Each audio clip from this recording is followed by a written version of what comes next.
Shalom.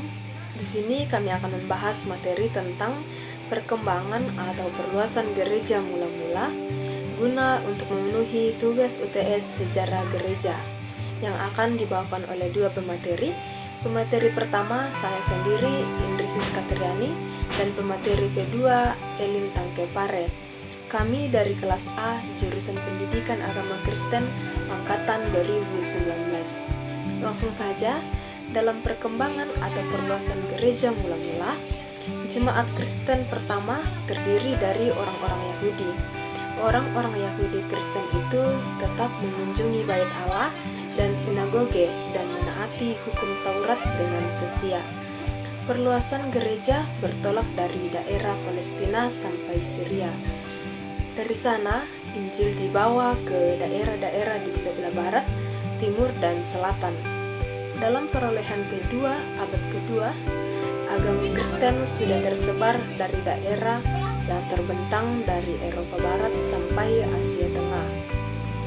Paulus dan sejumlah orang lain membawa Injil ke daerah-daerah di sebelah barat Palestina. Pada masa pertama, salah satu tempat pekebaran Injil yang utama ialah kota Antioquia. Di sini untuk pertama kali timbul jemaat yang terdiri atas orang-orang bukan Yahudi. Jemaat ini dipakai Tuhan sebagai alat untuk membawa Injil ke daerah-daerah yang lebih jauh. Utusan jemaat Antioquia yang paling terkenal ialah Paulus. Dalam abad-abad pertama, jemaat-jemaat Kristen terutama terdapat di kota-kota karena penyebaran Injil mengikuti lalu lintas di jalan-jalan raya. Dalam pekebaran Injil ke arah timur, tidak semudah yang ke arah barat, sebab orang menghadapi rintangan berupa tapal, batas antara Kekaisaran Romawi dan Kerajaan Partia. Kedua negara ini sering berperang. Penginjilan di timur tidak diselenggarakan oleh orang-orang Kristen yang berbahasa Yunani, melainkan oleh orang-orang Yahudi Kristen dari Syria dan Palestina. Salah satu pusat tempat kekristenan di Syria Timur dan Mesopotamia ialah Edessa. Selama abad kedua, kota ini merupakan negara merdeka yang kecil yang menjadi penyangga antara Roma dan Partia. Pada tahun 179, Raja Edessa masuk Kristen, sehingga Edessa merupakan negara Kristen yang pertama. Salah satu orang yang mengabarkan Injil di sebelah timur Edessa ialah Adai. Pada tahun 104, Adai menabiskan uskup Kristen yang pertama di kota Arbil atau Mesopotamia Utara. Dari situ Injil menyebar ke arah timur dan tenggara. Namun daerah pegunungan di sekitar Arbil tetap merupakan daerah di timur yang paling banyak orang Kristennya.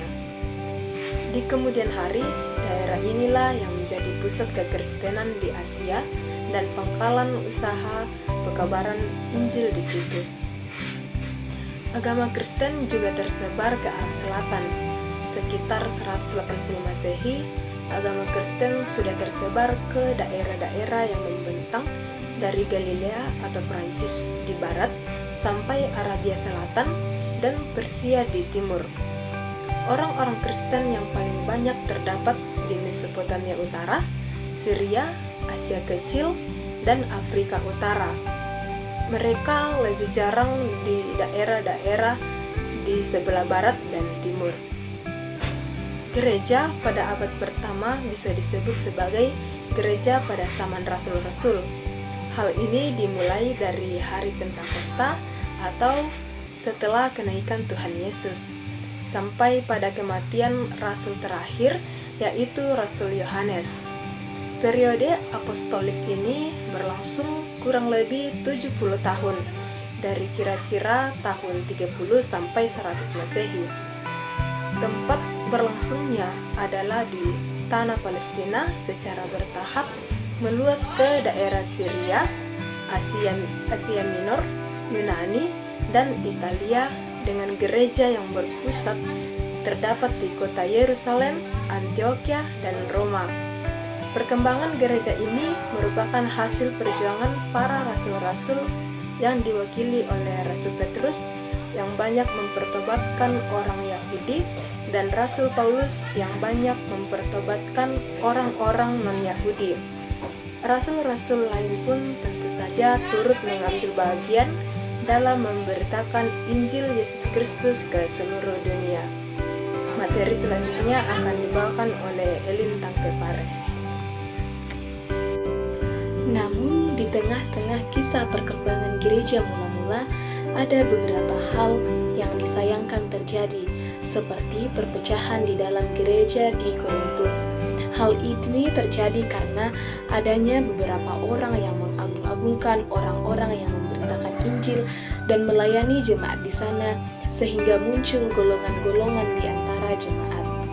Selain itu, gereja juga mengalami serangan dari ajaran-ajaran sesat yang menyusup ke dalam gereja. Paulus dan Yohanes adalah rasul yang sangat jelas berjuang melawan ajaran sesat ini. Paulus mencatat hal ini dalam suratnya kepada jemaat di Galatia yang mencampur adukan Injil Yesus Kristus dengan tradisi Yahudi, sedangkan Rasul Yohanes berperang melawan ajaran gnostik yang muncul di akhir abad pertama. Selain itu, gereja juga mengalami penolakan dari agama-agama lain yang sudah ada pada zaman itu. Namun, satu tantangan yang sangat berpengaruh terhadap gereja adalah tekanan dan penganiayaan dari politik. Ada beberapa laporan yang disampaikan oleh Kisah Rasul tentang pertumbuhan gereja mula-mula, yaitu ada 7 laporan. Yang pertama terlihat dalam Kisah Para Rasul 2 ayatnya yang ke-47. Dan tiap-tiap hari Tuhan menambahkan jumlah mereka dengan orang yang diselamatkan. Artinya pertambahan yang terjadi bukan secara lahiriah tetapi secara rohani. Jumlah yang bertambah itu dihitung dari mereka yang mengalami keselamatan di dalam Yesus Kristus.